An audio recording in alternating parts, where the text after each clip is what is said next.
Okay, so it's all yours, Anna. President Okay, Anna. excuse me. Good afternoon. It is June 22nd, and welcome to the first Empathy Surplus Congress of Wilmington, Ohio. And my name is Anna Bruffy, and I am the current president. And we would just like to go around and introduce ourselves real quick. Chuck, would you like to go? My name is Chuck Watts, and I live in Wilmington, Ohio with my wife of 52 years, been here 30 years.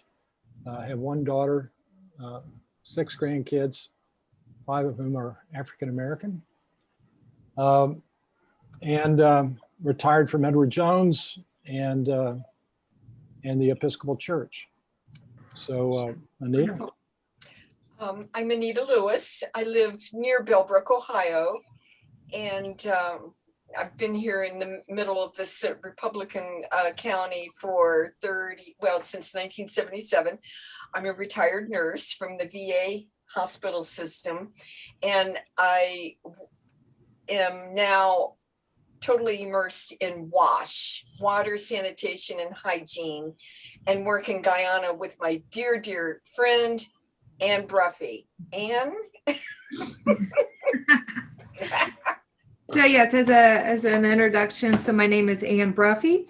I live in Virginia Beach, Virginia for the past 15 years. I have a husband and a loving dog. I started up my own business, sustainably, naturally dyeing yarn and other fabric materials. I'm also the COO of Sustainable Development Enterprises in Guyana, which we are just really pushing for human rights activities and really helping out each other in Guyana and in America, of course. Marie, you'd you like to go ahead. Hi, my name's Marie Starry, and I'm from Kingston, Ohio, by way of Livonia, Michigan. I live here with my husband and our 3 dogs. Yeah. And I'm a peacekeeper. I feel very strongly about a lot of these issues here, and I hope to contribute. So thank you. I met Marie at the first Hillsborough Pride Festival, and she stopped by our human rights pocketbook venture. Oh, cool. And Wonderful. so happy she's here. Yeah. How about you, Tony? Hi, my name's Tony Erhardt. I'm from the Akron area, and I've been involved with Senator Sherrod Brown's campaign in a variety of capacities for last 4 years. Wonderful. Glad you're here, Tony. Thank you. Chuck, would you like to take us to our 4 empathic rights or our introduction? Okay. Hang on a second.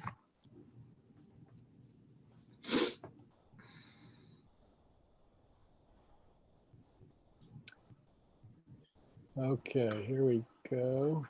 If I can push the right button. I got it up.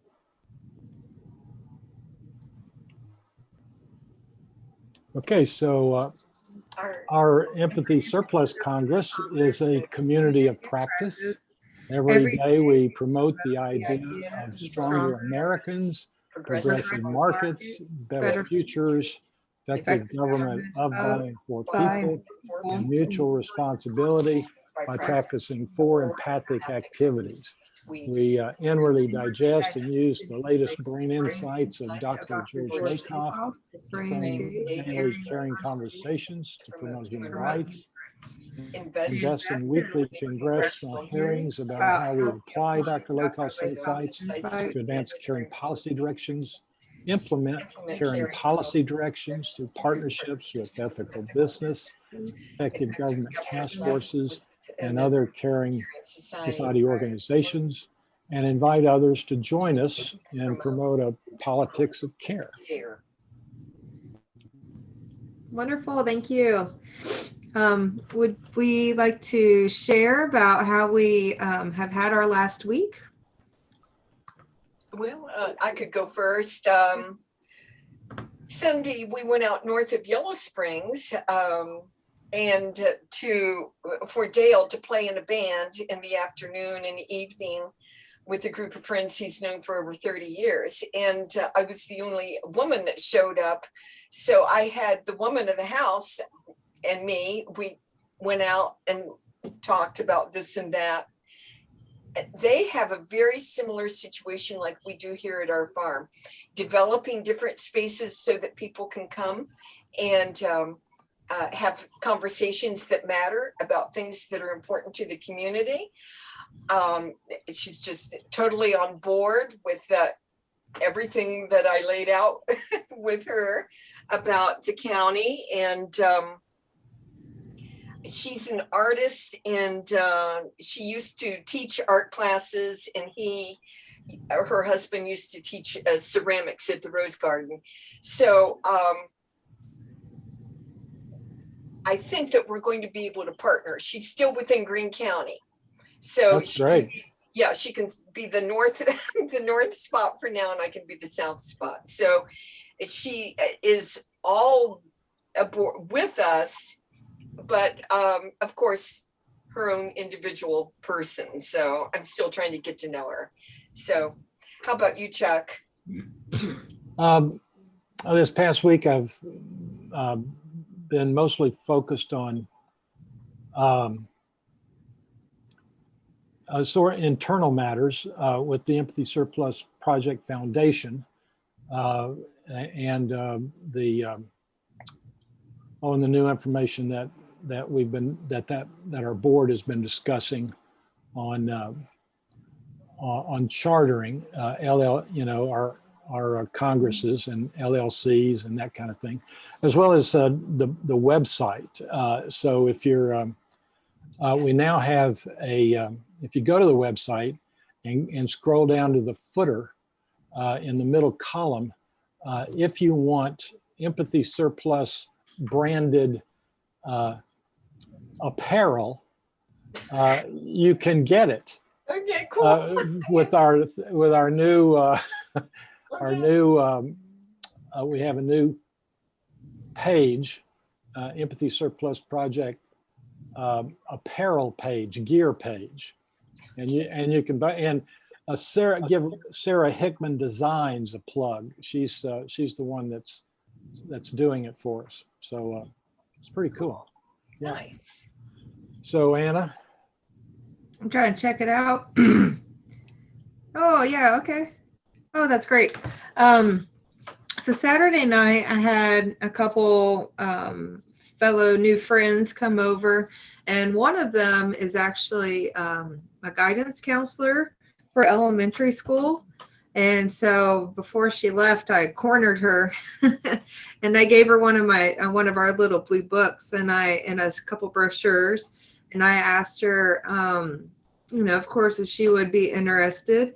And she says yes, and she'll review it. So hopefully, I'm really hoping that she'll go to the school board for her, because she lives in Norfolk, and I believe she teaches in Norfolk, and she teaches in a poor neighborhood, and she deals with children that could be living in a better situation. So I'm really hoping, and I think it's very what's the word? I'm really hoping that she'll be able to present this to the board of directors for the schools. So I think that would be very successful if that happens.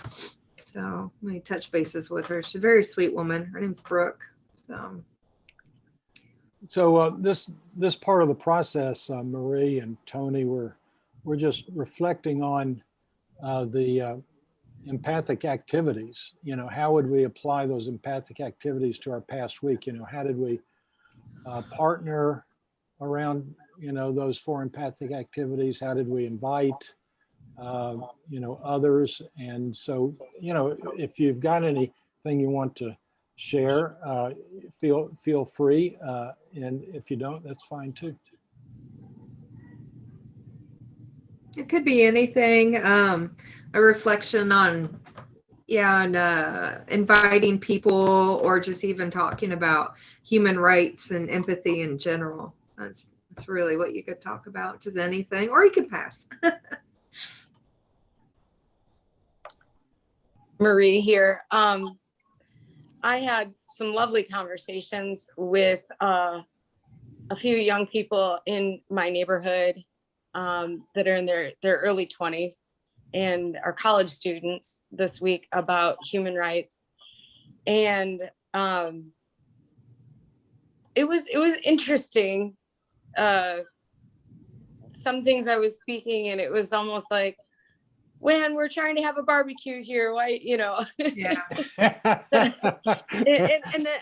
and there was one gentleman there that really felt passionate about it, and him and I had a great conversation about it. And then we were kayaking, and I was able to talk to a good friend of mine, daughter, who was in 3rd grade, and I had brought the book with me. I read, you know, the first article and quickly realized it was above her vocabulary level. And we kind of discussed it, and we did like an interpretation, and every now and then throughout the kayak trip, we would just read one, and her mother and I would, you know, discuss it with her. It was kind of cute. Yeah. It was really cute. Wonderful. Yeah. Awesome. So That's neat. Yeah, that's great. What about you, Tony? We missed you last week. Anything you would like to share? I just had a very busy weekend with personal stuff. It was one of my close friends from the College Democrats actually getting married, so I was a part of that wedding. So that took up most of my time this past week. You're freaking me out. Okay. That's wonderful. That's great. How was the wedding? I'm sorry, excuse me. You said you were at a wedding, Tony? Yeah, I was in one of my best friend's weddings, so Oh, that's awesome. pretty much, you know.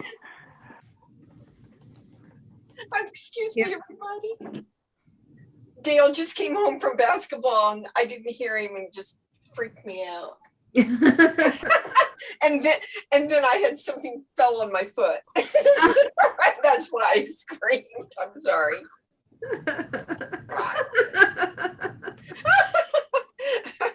It happens.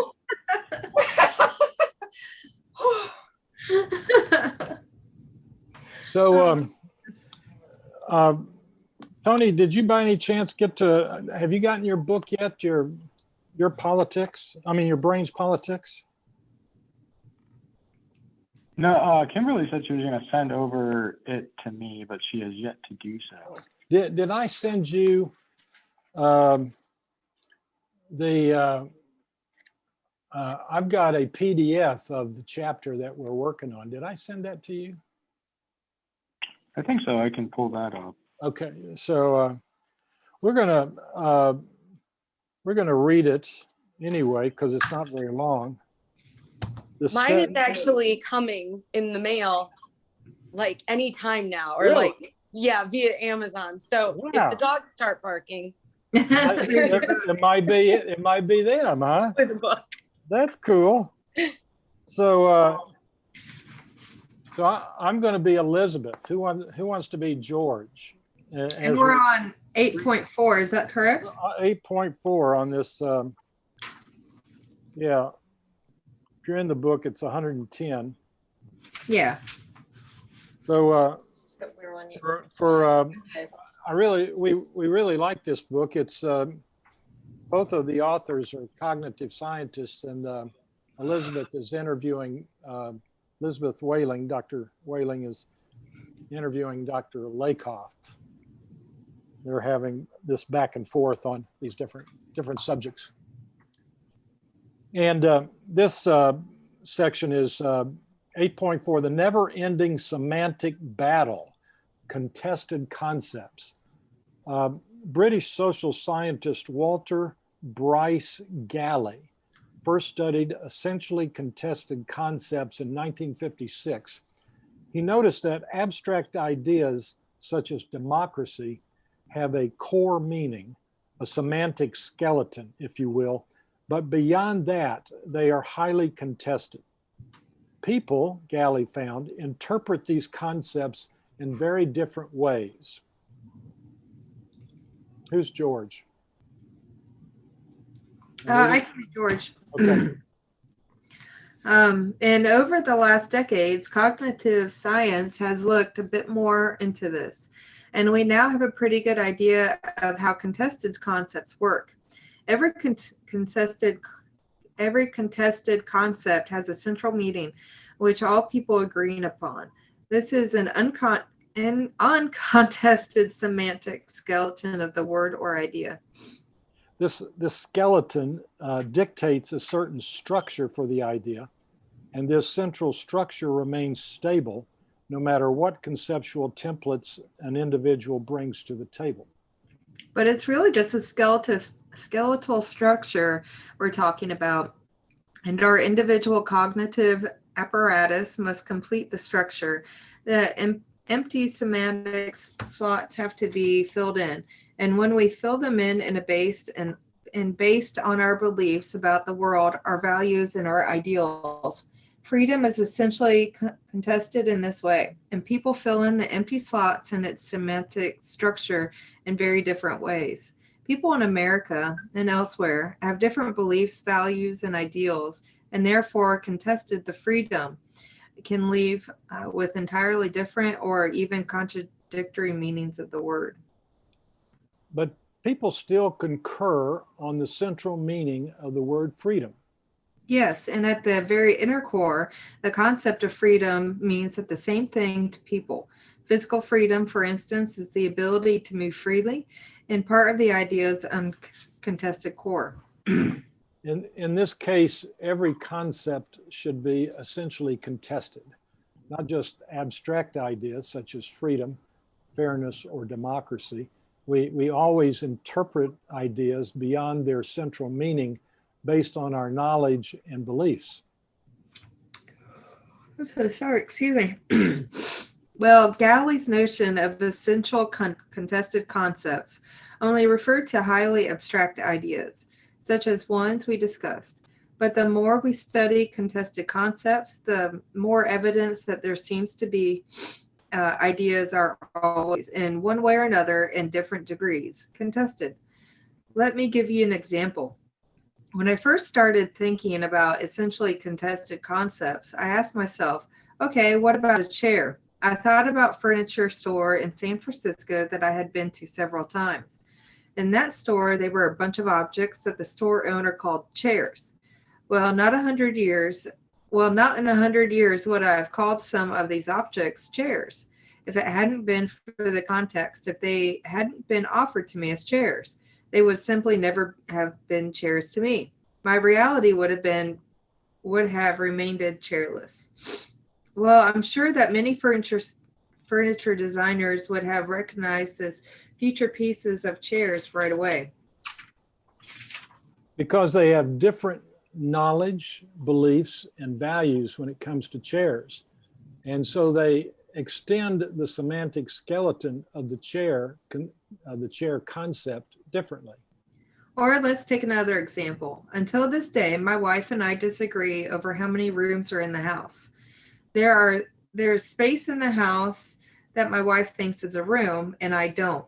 You get to it through an archway, but there's no door, so that clearly separates it. I find the case pretty clear that if there's no door, it can't be a room. But my wife thinks that the archway separates the two spaces, leaving us two rooms and not just one. As you can tell, my wife and I have different contestations of ideas of a room. In my wife's reality, our home has more than one room than I think we have. Most of the time, though, we don't even notice that we understand concepts differently. We often leave conversations in high spirits, thinking that we have gotten our points across successfully, told the other person exactly what we think, and understand what our interlocutor said, while at the same time we might have completely different understandings of what was said in the conversation. because we hear only what we think was said. No doubt about it. When we communicate, we each depend on our own minds and brains to extract and construct meaning. And this means that we often don't understand exactly what someone said. We always understand what words by filling in empty semantic slots, evaluating concepts and interpreting ideas. Given all these whens and ifs, how can we ever hope to communicate successfully? We communicate successfully on a regular basis to the extent that concepts have a shared semantic skeleton that our minds can latch onto, and that in fact of others use tangible baseline meanings. Moreover, the more metaphors, frames, and values we share, the more of our interpretations along the skeletal structures we look alike and will look alike. And at this point, successful communication becomes a question of parallelism between interlocutors, metaphors, and frames. There are metaphors and frames all people share. Then there are metaphors and frames we share with people from our specific culture and subculture. There are metaphors and frames we share with people that speak the same language or dialect that we do. And there are metaphors and frames we share with our close social circles, our intimate friends and family. The more overlap people have in terms of their life experiences and cultural as well as subcultural exposure, the better fighting chance they have at creating shared meaning. In contrast, if we grow up in different cultures and contexts, then we'll have fewer shared metaphors and frames, and we'll be less likely to interpret concepts in the same way. Oh, yes. And let me tell you a story. One of George W. Bush's staff members, Karen Hughes, was a sort of an unofficial ambassador for the Arab world during his presidency. She would travel to Arab countries to find out what people thought about the U.S. She gave talks and had conversations with various people. One day, a group of wealthy women in Saudi Arabia invited her to give a talk. When she gave that talk, Hughes said something along the lines of, "My idea of freedom is being able to get into my car and drive to wherever I want. Unfortunately, you don't have this freedom." And the women in the audience were up in arms. "Well, what are you talking about? We can drive anywhere we want, and we even have a driver to take us there. We have more freedom than you." We discussed the fact that people resort to different frames when reasoning about politics based on the worldviews they employ. This mechanism is operating when it comes to essentially contested concepts such as freedom as well. That's right. And if you look at the American context, you see that the people's different notions of freedom have everything to do with their reasoning in terms of the strict father and nurturant parent mortality. Morality. Ah. Morality. There you go. Yeah. So at this point, Sarah, in our process, we're going to share a word or phrase, or we can pass, but we're going to share a word or phrase briefly that jumped out at us of the reading, or that maybe we were reminded of. Maybe it's a word or phrase from something else that the reading reminded us. And once we've done that, then we'll come back and you'll have 3 minutes to talk about what that word or phrase means to you. Or if you've prepared something ahead of time, like I have, just read about your word or phrase. So, Anna? Communicate successfully. So that's yours. So mine is how effective is our governance? Anita? Well, the essentially contested concepts would be mine. How about you, Marie? Did you hear anything? Oh golly, I'm on the spot here, but this did strike me as far as effective communicating when it spoke in the text about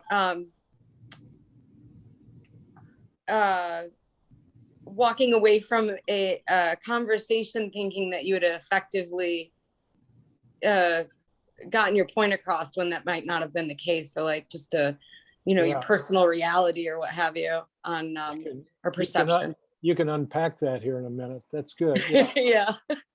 Tony, what's your word or phrase? Well, the example of the women in Saudi Arabia like really stuck out to me as like the different cultural interpretations and meanings a word or phrase that you think has universality when it comes to its meaning can have. All righty. So, okay, I've got my timer. Who was first? Me. You went, so go for it. So I don't know if I have a whole 3 minutes about communicate successfully. Sure I do, but communicating successfully is a very big part of being a human life. If you can't communicate successfully, your meaning will not come across as you mean for it to be. I have a horrible time at communicating successfully, but I'm working on it day by day. And, sometimes I feel that it's just all me, but not the other person. But if you don't communicate with somebody successfully, you end up in either a debate or an argument over something so simple because you didn't say the correct words or it wasn't interpreted. So it's pretty interesting how communicating successfully it's just a part of the world, because I believe if we're going to use this in a political manner, that let's say people in power will tell you all these good things, everything that you want to hear, all these promises, but never, fulfill, or they don't fulfill those promises that they make. So I think there is a miscommunication or even a deviancy. So you got another minute and a half if you want it. I think that successfully communicating with a person just basically says that we should be more truthful to each other and more honesty. That's how I interpret this. Chuck? All righty. So I put something together today. So how effective is our governance in the never-ending semantic debate of contested concepts? Effectiveness is the question that the Empathy Surplus Project Foundation Board addresses. How do we make the Empathy Surplus Project effective? Dr. Lakoff wrote in today's reading, when we communicate, we each depend on our own minds and brains to extract and construct meaning. And this means we often don't understand exactly what someone said. We always understand what we think. We can only understand what our mind makes of words by filling in empty semantic slots, evaluating concepts, and interpreting ideas. Longtime Empathy Surplus Congress members know we're all challenged with defining what caring thought leadership training is and what its benefits are. How effective is our governance? For example, a chartered Congress is more effective than an unchartered Congress or its satellite because of leadership capacity. And our weekly Congress has been postponing the completion of its charter.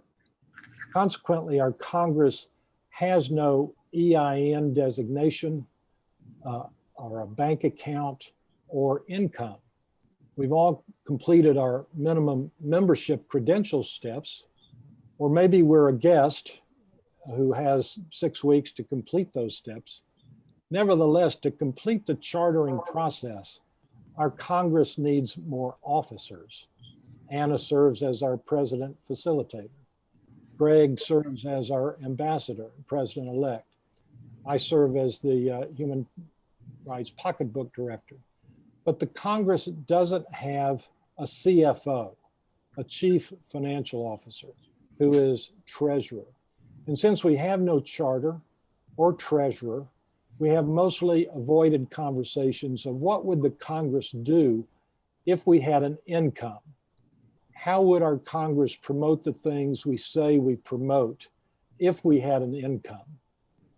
How effective is our governance? We've put off chartering because of one-time IRS and legal fees of $3,600.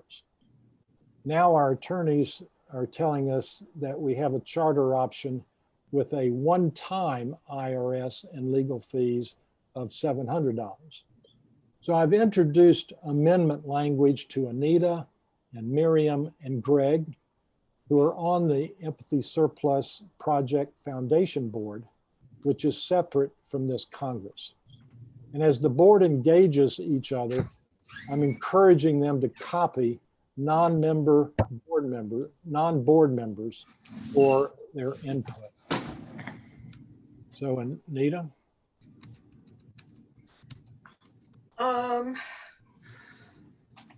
Well, essentially contested concepts. And when I think about the cultural differences, so Marie and Tony, after I retired from nursing at the VA, I started a business where I wound up going to Saudi Arabia 4 times and getting to know that culture pretty intensely. And it's this idea of freedom. So like if you think about personal freedom, and personal happiness, I truly believe that just thinking personally about me, my little female body, I think I actually would have wound up happier personally if I had grown up in Saudi Arabia. It looks like a very repressive and oppressive culture, but it isn't. It's very protective, and they just have their own cultural way. Now, if I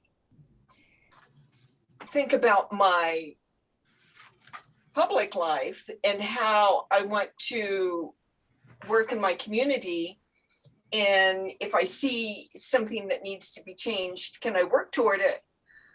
No, living in Saudi Arabia wouldn't be very conducive to that. It would be better here. It would be definitely better here. And we, like I said, I spent this last week watching this program that I discovered when you go to the Roku, and then you go to like Reuters and the Weather Channel, and then the next one over, I think it's called like America's Politics or something like that. And that's where I found this thing by hosted by Steve Bannon. And it just really knocked the heck out of my sails watching that. It really did. But it was very clarifying in some other ways, so that it was actually enlightening for me to be able to now focus on how I'm going to counter what I'm going to say to people when we're talking about neoliberalism. Got another 30 seconds, yeah. Anita. The neoliberals and the progressives and the far left and the far right. And I've been looking at these statistics about the growth of fascist groups, which actually seems to be coming down, and these other groups that we feel are antithetical to good government. That's it. That's all I've got to say. All right. So I guess, Marie, do you want to expound on your thoughts and phrase? This for this first meeting, while I'm getting the hang of things, I think I'll yield my time. Thank you. Okay. So Tony, you want to say more about the freedom of Arabian women, Saudi Arabian women? I'll just defer to someone who's actually been there. But it was interesting hearing that perspective for sure. I think that's, you know, a lot of our perceptions about different cultures are filtered through wherever we get our media, and that can sometimes be incorrect. So we've got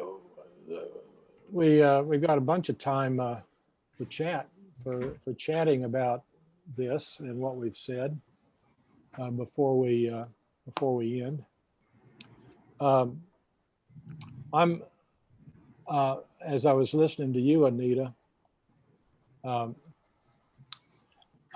reminded of Dr. Lakoff's book, Don't Think of an Elephant, and his rules on framing. You know, because we're all, it's not if we want to frame, it's that we are framing. And you know, if you're not framing your identity, your you know, your thoughts and what you believe, someone else will frame it for you, even if they don't know you. Right. You know, and I'm struck with you know, I've got 6 grandkids, and I'm impressed at how my daughter and son-in-law are intentional about language with their kids, and they have a little frame thing on the wall that defines integrity. Oh. And I'm is it integrity? Yeah, I think it's integrity. And every time I see that little thing on the wall, you know, I think about our words to use to frame our solution, where trust is defined as that consistent and repetitive application of a set of values. So, you know, if you want to build your personal brand, or if you know, Biden said recently, you know, answering a reporter's question, can you trust him? And I think he answered incorrectly, referring to Putin. That's not, he said, it's not about trust. Well, actually, you can trust him. You can trust him to not care about human rights. You know, you can trust Putin to want to interfere in our elections. You can trust, I mean, there's a whole host of things that you can trust Putin to do, you know, so anyway. Well, you know, from the meetings that Biden had in that meeting he had with Putin, and afterward, and someone asked Putin something about happiness, and he said, and Putin says, there's no such thing as happiness, it's only a mirage on the horizon. And I thought, oh, wow, I'm so sorry, I agree with that. I mean, it really touched me when he said that. You were right there with him, huh? It's only a mirage on the horizon. I thought that was pretty astute. That resonated. That resonated. That definitely resonated with me. Yes, absolutely. Well, you know, Yeah. there's a good example of you know, shared. You know, it may not be what he meant. Y'all may be thinking about different things, but there's a good example of you know, how do you know you found common ground? I think that kind of fits into Marie. You know, what Marie was saying about her conversation with the 20-year-olds. Yeah. You know, hey, we're barbecuing here. Yeah. What does that have to do with pork? Yeah. You know, human rights has nothing to do with pork, you know. Except for the poor pig. Yeah, right. Porcine rights. Poor babies. I thought I had a good audience. I came out of the camper in the morning and they were doing their yoga. And I said, all right, we're going to talk about human rights later. And no. I love it. That's great. That's great. I love it. It's surprising. I've been in that situation too. You know, you go around and I mean, shoot, I started going to a drum circle. You know, I've been trying. I've been stepping out of my comfort zone. That's for sure. And yeah, and I get to this house and it's a drum circle, and I'm like, oh my God, this is so loud. You know, it's overwhelming. And so I pop outside and you can still hear it, and it's very loud. And so I try to talk to some people about human rights, and they just turn around and go, I'm like, you're a bunch of hippies. You're supposed to talk about human rights, you know, and it's so, and they were so involved in it. It was kind of hard to corner somebody. So by the end of it, you know, and people were fading out, I approached the homeowner and her partner and a couple other friends, and I tell you what, the eye rolls that I got, I was really really surprised. I was really surprised. So it was nice that I could. I was really happy when I found Brooke, who is the guidance counselor for the school, and I was like, she's got to have human rights. She's helping the kids, you know. So when she left, I mean, it was like 1 o'clock in the morning. So I said, "Here's my book. Read it." That's great, Ann. That's great. Well, you yeah. know, I tried. you just got to keep sticking it out there. If you stick it out that way and it gets bit, you pull it in, and then you stick it out that way. Go somewhere else. Right. And then you stick it out that way. You know, from Your skin grows back. Yeah. You know, we all think that, I mean, this is a great example of how we have these ideas about the prevalence. You know, we think that the idea of human rights is pervasive, you know, and it Or really intuitive. Or intuitive, and it really isn't. No. I mean, you know, I'm getting the same responses, you know, and it reminds me, you know, when you think about the United Nations and the you know, where the Universal Declaration of Human Rights comes from, 1948, you know, it wasn't until 2006 that the UN had a mechanism to measure the human rights record of member states. Now think about that. How many decades? You know, almost 6. Yeah, almost six decades. Wow. Before, you know, the organization that wrote almost 6 decades. You know, human rights had a mechanism, and it's the Human Rights Council, where the Universal Periodic Review comes from. You know, so I want to suggest. I was having a conversation with the Rotary Action Group for Peace person, who's a really sweet Palestinian young woman, and you know, she had this notion that, you know, the idea of human rights is intuitive. Well, no, I mean, people just don't have conversations. Right. So, okay. So you're a little child, and you're growing, and you live in a family, you live in a village, you live in a town, whatever, and nobody talks about human rights. I mean, they don't frame it that way.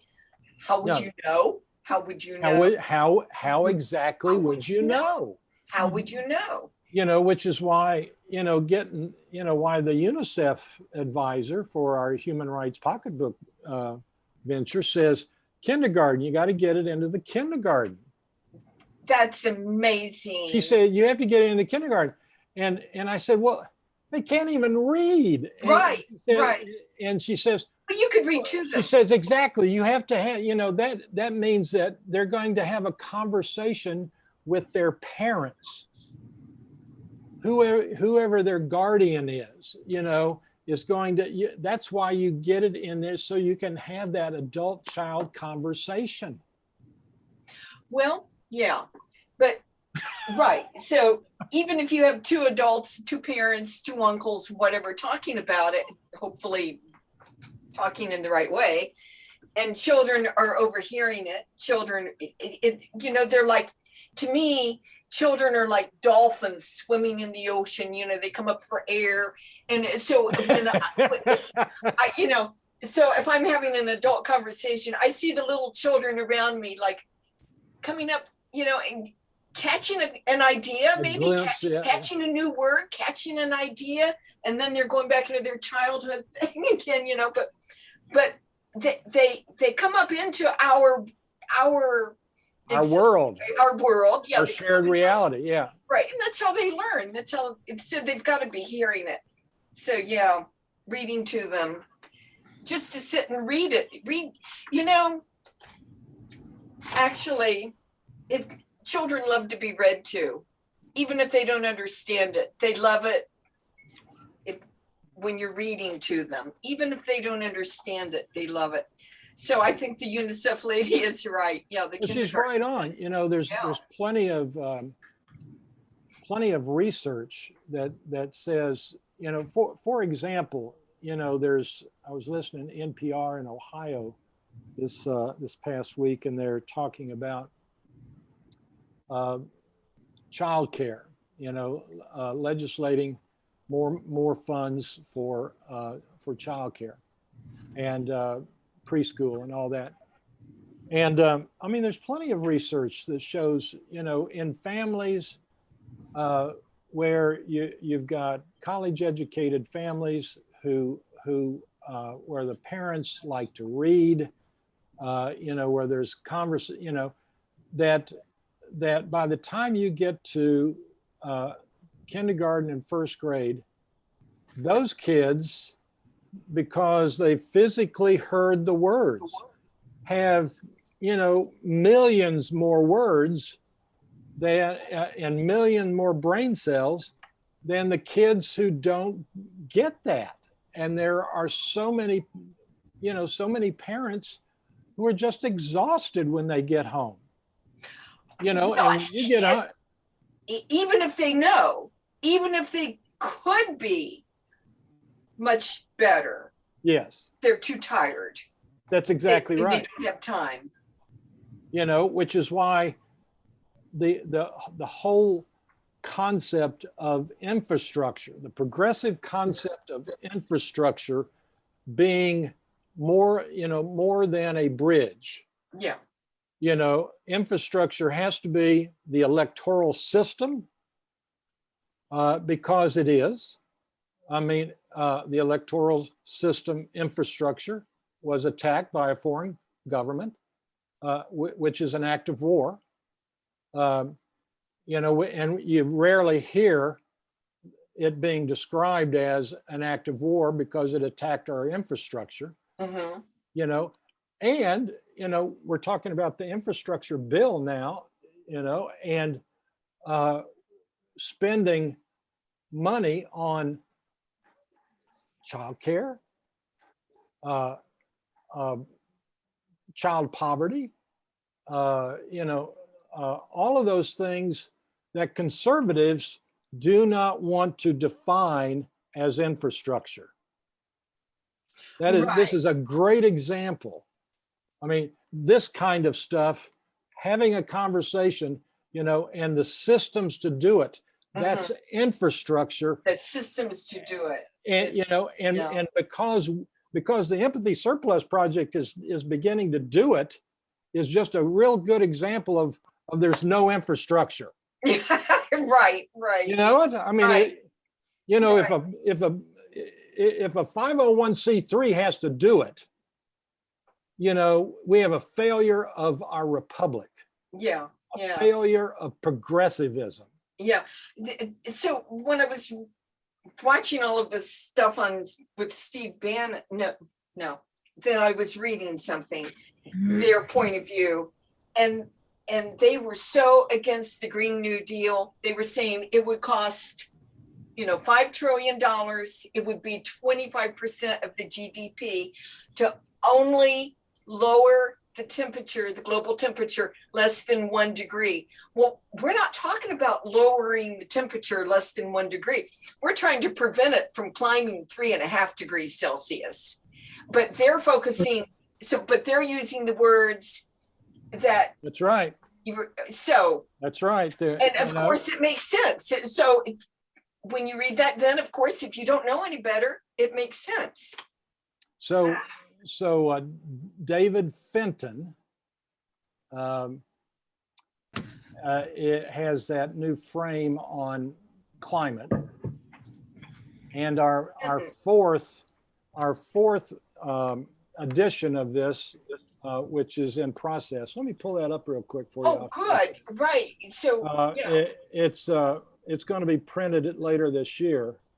Let me see if I can find it here. Hold on a second.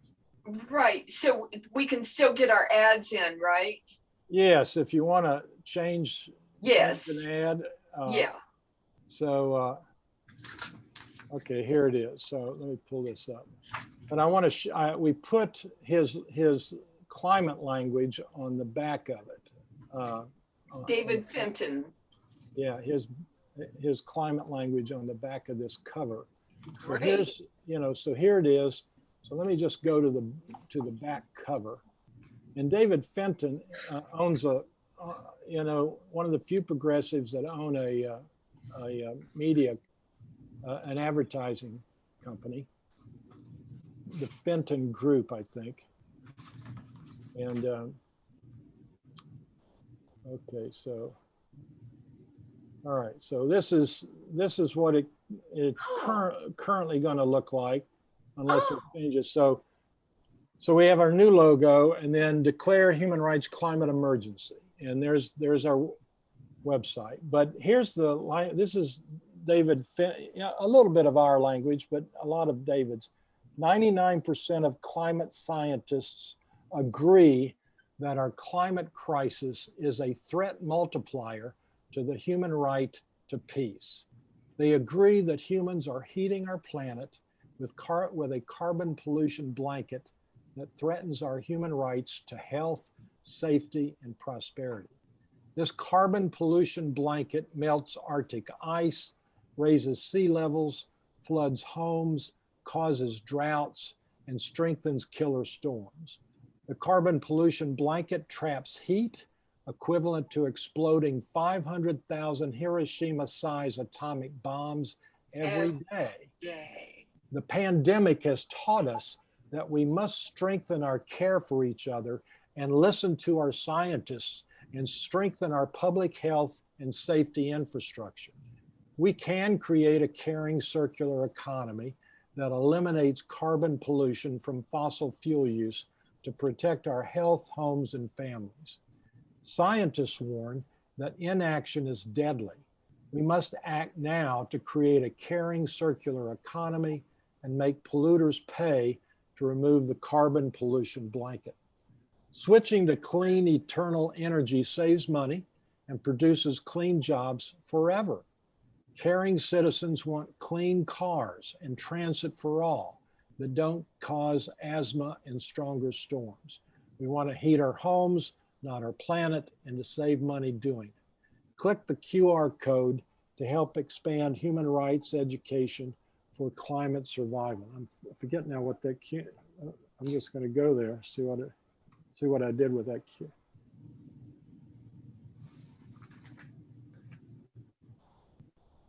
So anyway, what do y'all think of that? I like it. Well, I love it. Yeah, right. Yeah. I always take a message on my QR reader. Well, no, that didn't do it. Download a QR reader. Well, shoot, my QR reader, I hit it wrong. Oh, Oh, there it goes. There it goes. Oh, it takes you to the Empathy Surplus Project Human Rights Pocketbook Venture. wonderful. That's really cool. Wonderful. Yeah. So Oh, anyway, that's great. It looks like the chalkboard is upside down. The who? It looks like the kid is upside down. yeah, it does, doesn't it? But she's not. It's kind of a strange. Yeah, no, I see what you're saying. It looks like a backwards 3 or something, doesn't it? Right. Yeah. That's really cool though. Marie, what big town do you live near? Coffee? Oh, Chillicothe. Oh, Mhm. that's not too far away. Okay. No. Okay, good. Good. Yeah, you have to. So here's the thing, Tony Heather. and Marie. Of course.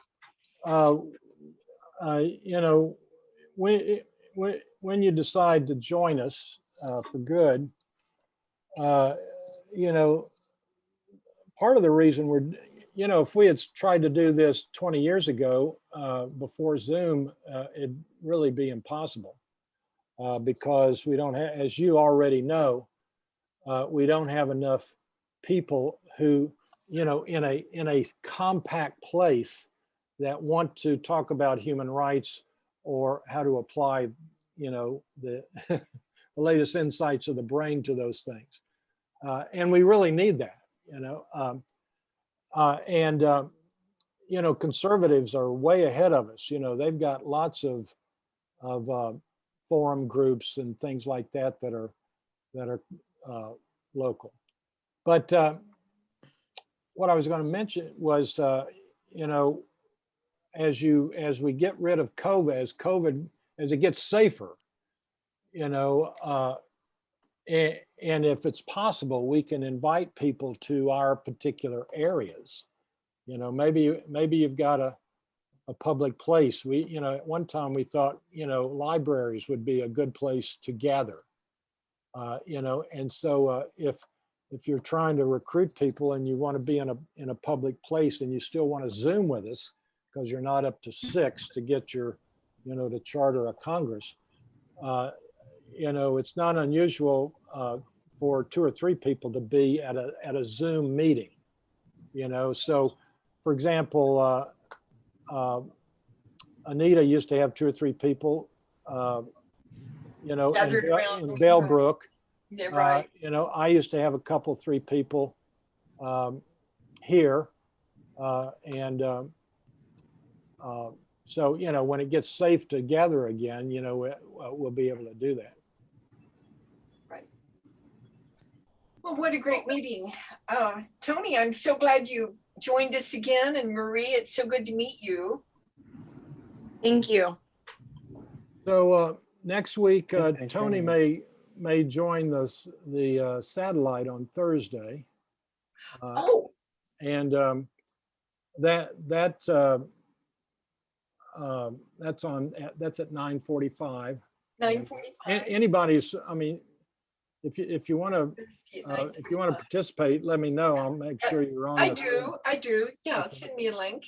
I mean, it's but anyway, so 9:45 to 11 with Tony's colleague Padilla. I won't be able to make it this week. I'm going out of town to hustle my yarn. Yeah. Out there hustling. Out there hustling. I'm going to North Carolina this time. Hopefully I'll get into another store. That'd be good. Good for you. Good for you. So I'm pulling up our closing here. Okay. And once again, Marie, thank you for joining us, and do come back. Thank you for having me. It's been a breath of fresh air. Really has. All right. So I'm a caring citizen. I occupy empathy. I hear highly resolved to forsake under God to have a new birth of freedom. and the the government of the people, by the people, for the people, shall not perish from the earth. from the earth. I'm I'm a a person with human rights. I care for my own safety and happiness and that of others. I'm the I am the solution to expanding life, liberty, and the pursuit of happiness, and for the support of this declaration, joining and caring citizens known and unknown. We mutually pledge to each other Our lives, our fortune, and our sacred honor. All right, All righty. wonderful meeting. So I'm going to stop the recording here.